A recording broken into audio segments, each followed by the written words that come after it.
Were you a little surprised by McDonald's blowout sales for the fourth quarter? Of course you were. Well, maybe you weren't. I don't know. A restaurant posting double-digit sales gains with recession fears swirling is no small feat, even if you sell value food like McDonald's. The surprising sales strength caught the attention of Sozzi. He did a little diving into the company's earnings call. Yeah, I'm always looking for reasons of things for companies, life, well, you name it. And I went back and I was just rereading our very own Brooke DePalma's coverage on McDonald's and also the company's earnings call to try to understand where these blowout sales gains came from, with a lot of pressure on consumer wallets here. I mean, you normally don't see double-digit sales gains from McDonald's, even considering there is inflation. One thing that stood out to me was the data around digital. McDonald's digital, I was just shocked by some of these numbers here on how fast the digital business is growing for McDonald's, and I think really playing a key role in driving these double-digit sales gains. Fourth quarter, digital represented 35% of system-wide sales in McDonald's top 6 markets. That's pretty huge. Last year, the McDonald's app was downloaded over 40 million times in the U.S. That is absolutely massive. McDonald's also calling out 50 million active loyalty users in our top 6 markets. And this really reflects McDonald's app just getting better, where you can obviously pay and order and have all these things delivered, and they're giving you rewards. It is just a good app, and that was not the case a couple years ago.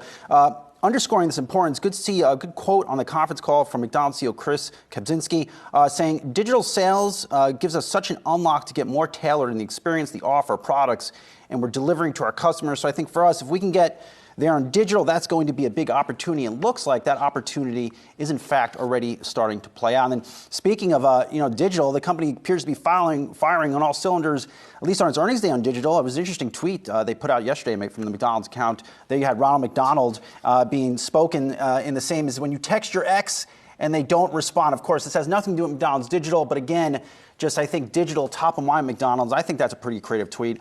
One interesting way to use Ronald McDonald. When I grew up, they used him in commercials. Now they're talking about dating and Ronald. Well, I mean, I think they're trying to keep pace with Wendy's and how well they've done on their social accounts as well. Yeah. And then when I think about the digital component that you were mentioning a moment ago, I just immediately think to myself, it's me. Hi, I'm the problem. It's me. Because at the end of the day, I am the one that's placing so many digital orders. That is the new kind of way that people are saying, you know what? I'm seeing value, but I'm seeing it still in having the Happy Meal or having those McNuggets delivered via Uber Eats, or just placing an order that way easily and not leaving the comfort of my couch. And so for those deliveries, I'm probably a line item in some of those. Yeah, no one wants to go drive and pick up McNuggets in this day and age. Just order. But here's my take, and just staying on of all things digital here at McDonald's.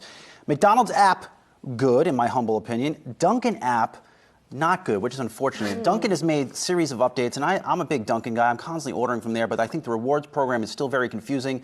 It is hard to navigate. I encourage everyone to just, if you want to better understand this McDonald's digital story, go into the McDonald's app, try and play around with it, and go to the Dunkin' app. You will see that it is a much more slick, easy-to-use interface for McDonald's, perhaps explaining why they're winning a lot of good business, and maybe in terms of coffee, maybe winning some business from Dunkin'. I've spent a lot of time in that Dunkin' app, and I think for all of the app comparisons right now, because users are able to compare McDonald's app, you're able to compare a Domino's app even if you wanted to, and then additionally you could weave in Starbucks app. And all of those different app experiences, it's so core to the value experience that a customer is taking away. And that ease of ordering, I think, is what's so imperative for all of these companies to get right, and then try to upsell within that app experience. Yeah, I mean, I feel like Starbucks and Chipotle are the two that have made it not something that's on the side, not something additional, but just sort of part and parcel of their operations. And so those seem like the models to follow for other companies. All right.